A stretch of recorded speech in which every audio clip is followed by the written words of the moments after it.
Hello everyone.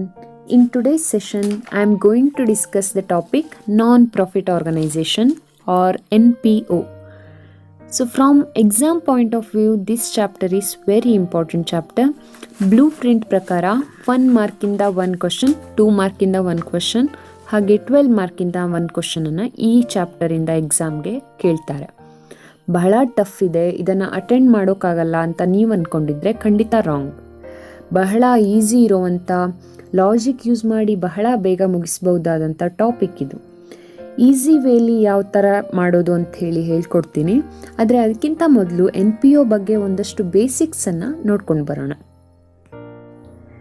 Non profit organisation, simple ಆಗಿ ಹೇಳಬೇಕಂದ್ರೆ, as its name suggests, it is the organisation which do not run with the profit motive. ಅಂದರೆ ನೀವಿಷ್ಟು ದಿನ trading concerns ಬಗ್ಗೆ ಕಲ್ತ್ಕೊಂಡಿದ್ರಿ, business ಅಂದ್ರೇ profit ಮಾಡೋದು ಅಂತಲೂ ತಿಳ್ಕೊಂಡಿದ್ದೀರಿ. ಬಟ್ ಕೆಲವು ಆರ್ಗನೈಸೇಷನ್ ಪ್ರಾಫಿಟ್ ಮೋಟಿವ್ ಇಲ್ಲದೇ ಸೋಷಿಯಲ್ ಸರ್ವಿಸ್ ಕೊಡೋಕ್ಕಂತ ಫಾರ್ಮ್ ಆಗಿದ್ದಿದ್ರೆ ಅದಕ್ಕೆ ನಾವು NPO ಅಂತ ಕರಿತೀವಿ. ಮೀನಿಂಗ್ ನೋಡಿದರೆ, non profit organisations are the organisations which functions without any profit motive but renders services to the welfare of the society and are set up as charitable institutions. ಇದರಲ್ಲಿ keyword ಅಂದರೆ profit motive ಇಲ್ಲದೆ ಇರೋದು, ಹಾಗೆ social ಸರ್ವೀಸಸನ್ನು provide ಮಾಡೋವಂಥದ್ದು. And ಇನ್ನೊಂದಂದರೆ ಸರ್ವೀಸಸನ್ನು large ಪಬ್ಲಿಕ್ಕಿಗೆ ಕೂಡ ಪ್ರೊವೈಡ್ ಮಾಡ್ಬೋದು, ಇಲ್ಲ ಒಂದು ಗ್ರೂಪ್ ಆಫ್ ಪೀಪಲ್ ಅವರನ್ನು ಫಾರ್ಮ್ ಮಾಡಿಕೊಂಡು ಅವರಿಗೆ ಕೂಡ ಪ್ರೊವೈಡ್ ಮಾಡ್ಬೋದು. ಈ ರೀತಿ ಸರ್ವೀಸಸ್ ರೆಂಡರ್ ಮಾಡುವಂಥ ಒಂದಷ್ಟು ಸಂಸ್ಥೆಗಳಿಗೆ ಉದಾಹರಣೆ ಕೊಡಬೇಕಂದ್ರೆ, education institutions, your colleges, schools etcetera, and hospitals, public libraries, sports club etcetera. ನೆನಪಿರಲಿ, NPO ಒಂದು legal entity, means it has separate legal existence in the eyes of law. Profit motive ಇಲ್ಲ ಅಂದಮೇಲೆ ಹಾಗಿದ್ರೆ ಯಾಕೆ ಅಂಥ ಆರ್ಗನೈಸೇಷನ್ಸ್ ಅಕೌಂಟ್ಸನ್ನು ಮೇಂಟೈನ್ ಮಾಡಬೇಕು ಅಂತ doubt ಬಂತಾ?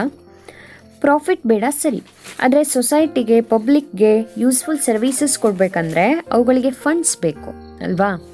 ಆ ಫಂಡ್ಸ್ ಡೊನೇಷನಿಂದ ಬಂದಿರ್ಬೋದು, ಇಲ್ಲ ಮೆಂಬರ್ಸ್ ಕೊಟ್ಟಿರ್ಬೋದು, ಇಲ್ಲ ಗೌರ್ಮೆಂಟ್ ಗ್ರ್ಯಾಂಟ್ಸ್ ಥರದಲ್ಲಿ ಬಂದಿರ್ಬೋದು.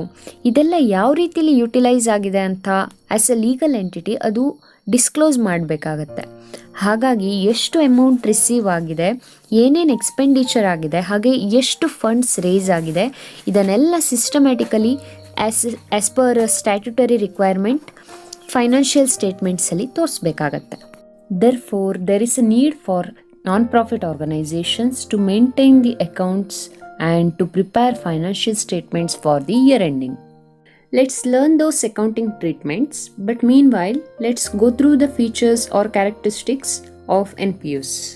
First one, they aimed at providing services to specific group or to the public at large. That means NPO service oriented ಆಗಿದೆ, ಹಾಗೆ ಪ್ರಾಫಿಟ್ ಮೋಟಿವ್ ಇಲ್ಲದೇ ಸೊಸೈಟಿ ವೆಲ್ಫೇರ್ಗೋಸ್ಕರ ಸೋಷಿಯಲ್ ಸರ್ವೀಸಸನ್ನು ಕೊಡುತ್ತೆ. ಈ ಸರ್ವಿಸ್ ಒಂದಷ್ಟು ಜನರ ಗ್ರೂಪಿಗಾಗಿರ್ಬೋದು, ಇಲ್ಲ ಹೋಲ್ ಪಬ್ಲಿಕ್ಕಿಗೆ ಆಗಿರ್ಬೋದು. Second point, they are organised as charitable trusts or societies and subscribers to such organisations are called members. ಇಂತಹ ಚಾರಿಟೇಬಲ್ ಟ್ರಸ್ಟ್ ಅಥವಾ ಸೊಸೈಟೀಸ್ಗೆ ಕ್ಯಾಪಿಟಲ್ ಫಂಡ್ನ ಪ್ರೊವೈಡ್ ಮಾಡೋರನ್ನು ಮೆಂಬರ್ಸ್ ಅಂತೇಳಿ ಕರಿತೀವಿ. This is the important point. Next point, their affairs usually managed by a managing or executive committee elected by members. ಅಂದರೆ members ಇರೋರು managing ಕಮಿಟಿನ ಇಲೆಕ್ಟ್ ಮಾಡಿ ರಚಿಸ್ತಾರೆ, ಅವ್ರು ಫಾರ್ಮ್ ಮಾಡ್ತಾರೆ. ಆ್ಯಂಡ್ ಆ ಒಂದು ಮ್ಯಾನೇಜಿಂಗ್ ಕಮಿಟಿ ಆ ಎಲ್ಲ ಅಫೇರ್ಸನ್ನು, ಆ ಆರ್ಗನೈಸೇಷನ್ ಅಫೇರ್ಸನ್ನು ನೋಡ್ಕೊಳ್ಳುತ್ತೆ. Next one, the main source of income of such organisations are subscriptions. ಅಂದರೆ ಮೆಂಬರ್ಶಿಪ್ ಕಂಟಿನ್ಯೂ ಮಾಡೋದಕ್ಕೆ ಮೆಂಬರ್ಸ್ ಇಯರ್ಲಿ ಕೊಡುವಂಥ ಫೀಸ್. ಹಾಗೆ ನೆಕ್ಸ್ಟು ಲೆಗಸೀಸ್, ಯಾರೋ ಪುಣ್ಯಾತ್ಮರು ನಿಮ್ಮ ಕಾಲೇಜ್ಗೆ ಅಂತ ಅವ್ರ ಆಸ್ತಿನ ವಿಲ್ ಮಾಡಿಕೊಟ್ಟು ತೀರ್ಕೊಂಡ್ರೆ ಆ ಆಸ್ತಿ ನಿಮ್ಮ ಕಾಲೇಜ್ಗೆ ಲೆಗಸಿ. ಇದು ಕೂಡ ಒಂದು ಸೋರ್ಸ್ ಆಫ್ ಇನ್ಕಮ್. ಹಾಗೆ ನೆಕ್ಸ್ಟ್ ಗ್ರ್ಯಾಂಟ್ಸ್, ಗೌರ್ಮೆಂಟ್ ಇಂತಹ ಆರ್ಗನೈಸೇಷನ್ನ ಡೆವಲಪ್ಮೆಂಟ್ ಆ್ಯಕ್ಟಿವಿಟೀಸ್ಗೆ ಗ್ರ್ಯಾಂಟನ್ನು ಕೊಡುತ್ತೆ, ಇದು ಕೂಡ ಒಂದು ಸೋರ್ಸ್ ಆಫ್ ಇನ್ಕಮ್. ಹಾಗೆ ಡೊನೇಷನ್ಸ್, ಅಂದರೆ ಯಾರಾದರೂ ಆರ್ಗನೈಸೇಷನ್ಸ್ಗೆ ಅಮೌಂಟನ್ನು ಡೊನೇಟ್ ಮಾಡಿದ್ದು, ಇದು ಕೂಡ ಒಂದು ಸೋರ್ಸ್ ಆಫ್ ಇನ್ಕಮ್. ಹಾಗೆ ಇನ್ಕಮ್ ಫ್ರಮ್ ಇನ್ವೆಸ್ಟ್ಮೆಂಟ್ಸ್, ಯಾವುದೇ ಆ್ಯಕ್ಟಿವಿಟೀಸ್ಗಿಂದ ಬಂದಿರೋ ಹಣನ ಅವರು ಇನ್ವೆಸ್ಟ್ ಮಾಡಿ ಅದರಿಂದ ಬರುವಂಥ ಇನ್ಕಮ್ ಕೂಡ ಅವರಿಗೆ ಒಂದು source of income. These all are the sources of income for such organizations. Next feature, the fund raised by NPO are credited to capital fund or general fund. This is very important point. So ಈ ಥರ collect ಆಗಿರೋ ಫಂಡ್ಸನ್ನು capital fund ಅಂತ ಹೇಳಿ ಕರೀತಾರೆ. Trading ಕನ್ಸರ್ನ್ಸಲ್ಲಿ capital ಅಂತ ಕರಿತಿದ್ವಿ, but ಇಲ್ಲಿ capital fund ಅಂತ ಕರಿತೀವಿ ಅಥವಾ ಜನರಲ್ ಫಂಡ್ ಅಂತ ಹೇಳಿ ಇದನ್ನು ಕರಿತೀವಿ. Next point, the surplus earned in the form of excess of income over expenditure is not distributed among its members, but it is to be added to capital fund. So ಇಲ್ಲಿ income R ಎಕ್ಸ್ಪೆನ್ಸಸನ್ನು compare ಮಾಡಿದಾಗ income ಜಾಸ್ತಿ ಇದ್ದರೆ profit ಅಂತ ಹೇಗೆ ಕರಿತಿದ್ವೋ trading ಕನ್ಸರ್ನಲ್ಲಿ, ಹಾಗೆ ಇಲ್ಲಿ NPOದಲ್ಲಿ ಅದನ್ನು surplus ಅಂತ ಕರಿತೀವಿ. ಹಾಗೆ ಲಾಸ್ಗೆ ಡೆಫಿಸಿಟ್ ಅಂತ ಹೇಳಿ ಕರಿತೀವಿ. ಹಾಗೆ ಇಲ್ಲಿ ಇದನ್ನು ಡಿಸ್ಟ್ರಿಬ್ಯೂಟ್ ಮಾಡೋದಿಲ್ಲ ಮೆಂಬರ್ಸಿಗೆ, ಬದಲಾಗಿ ಏನು ಮಾಡ್ತಾರೆ, ಅದನ್ನ ಕ್ಯಾಪಿಟಲ್ ಫಂಡ್ಗೆ ಆ್ಯಡ್ ಮಾಡ್ತಾರೆ. Next point, the accounting information provided by them are meant to meet the statutory requirements. Legal entity ಆಗಿರೋದ್ರಿಂದ ಲೀಗಲ್ ರಿಕ್ವೈರ್ಮೆಂಟ್ಸ್ ಸ್ಯಾಟಿಸ್ಫೈ ಮಾಡೋದಕ್ಕೆ ಇವರು ಅಕೌಂಟಿಂಗ್ ಪ್ರಿಪೇರ್ ಮಾಡಬೇಕಾಗತ್ತೆ. ಇವಿಷ್ಟು NPOನ ಮೈನ್ ಫೀಚರ್ಸ್. ನೆಕ್ಸ್ಟ್, ನೀವು ಟ್ರೇಡಿಂಗ್ ಕನ್ಸರ್ನ್ನ ಫೈನಾನ್ಷಿಯಲ್ ಸ್ಟೇಟ್ಮೆಂಟ್ ಕಲ್ತಿದ್ದೀರಿ. ಅಲ್ಲಿ ಏನೇನು ಮಾಡ್ತಿದ್ರಿ, ಟ್ರೇಡಿಂಗ್ ಆ್ಯಂಡ್ P&L ಅಕೌಂಟನ್ನು ಪ್ರಿಪೇರ್ ಮಾಡ್ತಿದ್ರಿ, ಹಾಗೆ ಬ್ಯಾಲೆನ್ಸ್ ಶೀಟನ್ನು ಪ್ರಿಪೇರ್ ಮಾಡ್ತಿದ್ರಿ ಅಲ್ವಾ. ಬಟ್ ಇಲ್ಲಿ ನಾವು receipt and payment account and income and expenditure account ಮತ್ತು ಬ್ಯಾಲೆನ್ಸ್ ಶೀಟನ್ನು ಪ್ರಿಪೇರ್ ಮಾಡ್ತೀವಿ. ಇದನ್ನು ಯಾವ ರೀತಿ ಪ್ರಿಪೇರ್ ಮಾಡೋದು ಅಂತ ಹೇಳಿ ತಿಳ್ಕೊಳ್ಳೋದಕ್ಕಿಂತ ಮೊದಲು ಕೆಲವೊಂದು ಇಂಪಾರ್ಟೆಂಟ್ ಟರ್ಮ್ಸನ್ನು ನೋಡೋಣ. First one, subscription. It is a membership fees paid by the members on annual basis. So ಅವರ ಮೆಂಬರ್ಶಿಪ್ಪನ್ನು ರಿನ್ಯೂವಲ್ ಮಾಡಲಿಕ್ಕೆ ಇಯರ್ಲಿ ಏನು ಪೇಮೆಂಟ್ ಮಾಡ್ತಾರೆ ಮೆಂಬರ್ಸ್, ಆ ಅಮೌಂಟನ್ನು, ಆ ಫೀಸನ್ನು ಸಬ್ಸ್ಕ್ರಿಪ್ಷನ್ ಅಂತೇಳಿ ಕರಿತೀವಿ. Next one, donation. It is a sort of gift in cash or property received from some person or organisation. So ಯಾರಾದರೂ ನಮ್ಮ ಆರ್ಗನೈಸೇಷನಿಗೆ ಡೊನೇಟ್ ಮಾಡಿದರೆ ಅಮೌಂಟನ್ನು ಅಥವಾ ಗಿಫ್ಟನ್ನು ಅಥವಾ ಪ್ರಾಪರ್ಟಿನ, ಅದಕ್ಕೆ ನಾವು ಡೊನೇಷನ್ಸ್ ಅಂತೇಳಿ ಕರಿತೀವಿ. It may be specific donation or general donation. Specific ಅಂದರೆ ಯಾವುದಾದ್ರೂ ಸ್ಪೆಷಲ್ ಪರ್ಪಸ್ಸಿಗೋಸ್ಕರ ಅವರು ಡೊನೇಟ್ ಮಾಡಿದರೆ ಅದು specific donation. And general purpose, ಯಾವುದೇ ಪರ್ಪಸ್ ಇಲ್ಲದೇ ಸುಮ್ಮನೆ ಡೊನೇಟ್ ಮಾಡಿದರೆ ಅದಕ್ಕೆ ಜನರಲ್ ಡೊನೇಷನ್ ಅಂಥೇಳಿ ಕರಿತೀವಿ. Next one, ಲೆಗಸೀಸ್. ಸೊ ಆಗಲೇ ಹೇಳಿದಾಗೆ it is the amount received by NPO as per the will of A deceased person. ಯಾರೋ ತೀರ್ಕೊಂಡವರು ಈ NPO ಹೆಸರಿಗೆ ಏನಾದರೂ ಆಸ್ತಿಯನ್ನು ವಿಲ್ ಮಾಡಿದಿದ್ರೆ ಅದಕ್ಕೆ ನಾವು ಲೆಗಸೀಸ್ ಅಂತ ಹೇಳಿ ಕರಿತೀವಿ. Next one, life membership fees. ಅಂದರೆ ಮೆಂಬರ್ಸಿಂದ ಇಯರ್ಲಿ ಸಬ್ಸ್ಕ್ರಿಪ್ಷನ್ ತೊಗೊಳ್ಳೋ ಬದಲಾಗಿ ಒಂದೇ ಸಲ ಲಂಪ್ಸಮ್ಮಲ್ಲಿ ಲೈಫ್ ಟೈಮ್ ಮೆಂಬರ್ಶಿಪ್ಪಿಗೋಸ್ಕರ ಅವರು ಅಮೌಂಟನ್ನು ಏನಾದರೂ ಪೇ ಮಾಡಿದರೆ ಅದಕ್ಕೆ ನಾವು ಲೈಫ್ ಮೆಂಬರ್ಶಿಪ್ ಫೀಸ್ ಅಂತ ಹೇಳಿ ಕರಿತೀವಿ.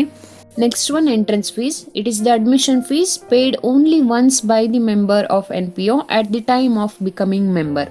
ಮೆಂಬರ್ ಆಗೋವಾಗ ಒನ್ ಟೈಮ್ ಮಾತ್ರ ಕಟ್ಟುವಂಥ ಏನು ಫೀಸ್ ಇದೆ ಅದಕ್ಕೆ ಎಂಟ್ರೆನ್ಸ್ ಫೀಸ್ ಅಂತ ಹೇಳಿ ಕರಿತೀವಿ. ಇದನ್ನು ಇಯರ್ಲಿ ಕಟ್ಟೋ ಅವಶ್ಯಕತೆ ಇಲ್ಲ, ಒಂದ್ಸಲ ಮೆಂಬರ್ ಆಗುವಾಗ ಮಾತ್ರ ಕಟ್ಟಿದ್ರೆ ಆಯಿತು. Next one, honorarium. Honorarium means ಗೌರವಧನ. ಸೊ ಎಂಪ್ಲಾಯೀಸನ್ನು ಹೊರತುಪಡಿಸಿ ಬೇರೆ ಯಾವುದೇ ಒಬ್ಬ ವ್ಯಕ್ತಿ ಪರ್ಸನ್ ಪರ್ಫಾರ್ಮೆನ್ಸ್ ಕೊಟ್ಟಿದ್ರೆ NPOದಲ್ಲಿ ಅಥವಾ ಯಾವುದಾದ್ರೂ ಸರ್ವಿಸಸ್ಸನ್ನು ಕೊಟ್ಟಿದ್ರೆ ಅಂಥವರಿಗೆ ಕೊಡುವಂಥ ಅಮೌಂಟನ್ನು ನಾವು ಗೌರವಧನ ಅಥವಾ ಆನರೇರಿಯಂ ಅಂತ ಕರಿತೀವಿ. ನೆಕ್ಸ್ಟ್ ಒನ್, ಎಂಡೋಮೆಂಟ್ ಫಂಡ್ ಅಂದರೆ ದತ್ತಿನಿಧಿ.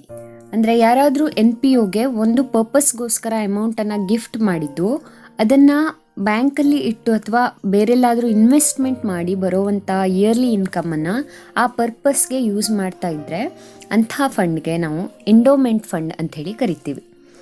Next one, government grants. It is also a source of income for NPO. ಗೌರ್ಮೆಂಟಿಂದ ಡೆವಲಪ್ಮೆಂಟ್ ಆ್ಯಕ್ಟಿವಿಟೀಸ್ಗೋಸ್ಕರ NPOಗೆ ಗ್ರ್ಯಾಂಟ್ಸ್ಗಳು ಬರುತ್ತವೆ. NPOಲಿ ಬರುವಂಥ ಮತ್ತೊಂದು important term special fund. The fund created for specific purpose or activities in NPO are called as specific funds. ಯಾವುದಾದ್ರೂ particular ಒಂದು ಪರ್ಪಸ್ಸಿಗೋಸ್ಕರ ನಾವು ಆ ಫಂಡನ್ನು ಎತ್ತಿಟ್ಟಿದ್ರೆ, ಅಮೌಂಟನ್ನು ಎತ್ತಿಟ್ಟಿದ್ರೆ ಅದಕ್ಕೆ ಸ್ಪೆಷಲ್ ಫಂಡ್ ಅಂತೇಳಿ ಕರೀತಾರೆ. ಅದನ್ನು ಆ ಆ್ಯಕ್ಟಿವಿಟೀಸ್ಗೆ ಮಾತ್ರ ಅದನ್ನು ಯೂಟಿಲೈಸ್ ಮಾಡ್ತಾರೆ. ಆ ಫಂಡನ್ನು ಇನ್ವೆಸ್ಟ್ಮೆಂಟ್ ಮಾಡಿ ಅದರಿಂದ ಬರೋ ಇನ್ಕಮನ್ನು ಕೂಡ ಆ ಫಂಡಿಂದ ಯಾವ್ಯಾವುದು ಎಕ್ಸ್ಪೆನ್ಸಸ್ ಆಗ್ತಾ ಇದೆ ಅದಕ್ಕೆ ಯೂಟಿಲೈಸ್ ಮಾಡ್ಕೋತಾರೆ. ಒನ್ ಎಕ್ಸಾಂಪಲ್ ಅಂದರೆ ಪ್ರೈಸ್ ಫಂಡ್. ಸೊ ನಿಮ್ಮ ಕಾಲೇಜಲ್ಲಿ ಪ್ರೈಸ್ ಫಂಡ್ ಅಂತ ಹೇಳಿ ಕ್ರಿಯೇಟ್ ಮಾಡಿ ಅದನ್ನು ಇನ್ವೆಸ್ಟ್ಮೆಂಟ್ ಮಾಡಿ ಅದರಿಂದ ಬಂದಿರೋ ಅಂಥ ಅಮೌಂಟನ್ನು ಪ್ರೈಸಸ್ಸನ್ನು ಡಿಸ್ಟ್ರಿಬ್ಯೂಟ್ ಮಾಡಲಿಕ್ಕೆ ಏನಾದರೂ ಎಕ್ಸ್ಪೆನ್ಸಸ್ ಆದರೆ ಅದಕ್ಕೆ ಅವರು ಅದನ್ನು ಖರ್ಚು ಹಾಕ್ಕೋಬೋದು, ಆ ಫಂಡಿಂದ ತೆಗೆದು ಹಾಕ್ಬೋದು. So any income from investment of such funds will be added to the fund and any expenses related to such funds will be deducted from such funds. ಇವಿಷ್ಟು NPO ಅಲ್ಲಿ ಬರುವಂಥ new terms are important terms. ಇದರ ಜೊತೆಗೆ ಇನ್ನಷ್ಟು terms ಬರುತ್ತೆ common ಆಗಿ ನಾವು use ಮಾಡೋದು. ಸೊ ಇದನ್ನೆಲ್ಲ ಕ್ಯಾಪಿಟಲ್ ಐಟಮ್ ಮತ್ತು ರೆವೆನ್ಯೂ ಐಟಮ್ಸ್ ಆಗಿ ನಾವು ಡಿವೈಡ್ ಮಾಡ್ತೀವಿ. ನೀವು already final account of sole trading ಕನ್ಸರ್ನಲ್ಲಿ ಇದನ್ನೆಲ್ಲ ನೋಡ್ಕೊಂಡು ಬಂದಿದ್ದೀರಿ, ಕ್ಯಾಪಿಟಲ್ ಐಟಮ್ ಅಂದ್ರೇನು, ರೆವೆನ್ಯೂ ಐಟಮ್ ಅಂದ್ರೇನು ಅಂತೇಳಿ. NPO ಅಲ್ಲಿ ಕೂಡ ಎಲ್ಲ ಅಕೌಂಟ್ಸನ್ನು ರೆವೆನ್ಯೂ ಐಟಮ್ಸ್ ಮತ್ತು ಕ್ಯಾಪಿಟಲ್ ಐಟಮ್ಸ್ ಆಗಿ ಡಿವೈಡ್ ಮಾಡಿಕೊಂಡು ಫೈನಾನ್ಷಿಯಲ್ ಸ್ಟೇಟ್ಮೆಂಟಲ್ಲಿ ಶೋ ಮಾಡ್ತೀವಿ. ಸೊ ಅದು ಹೇಗೆ ಮಾಡೋದು, ಯಾವ ರೀತಿಯಾಗಿ ಡಿವೈಡ್ ಮಾಡೋದು, ಕ್ಯಾಪಿಟಲ್ ಐಟಮ್ ಅಂದ್ರೇನು, ರೆವೆನ್ಯೂ ಐಟಮ್ ಅಂದ್ರೇನು, ಇದನ್ನೆಲ್ಲ ನೆಕ್ಸ್ಟ್ ವಿಡಿಯೋದಲ್ಲಿ ತಿಳ್ಕೊಳ್ಳೋಣ. ವಿಡಿಯೋ ಇಷ್ಟ ಆಗಿದ್ದರೆ ಲೈಕ್ ಮತ್ತು ಕಮೆಂಟ್ಸ್ ಮಾಡೋದನ್ನು ಮರಿಬೇಡಿ. And please subscribe to the channel for more videos and to learn useful tricks and easy methods. Thank you for watching. Enjoy the learning.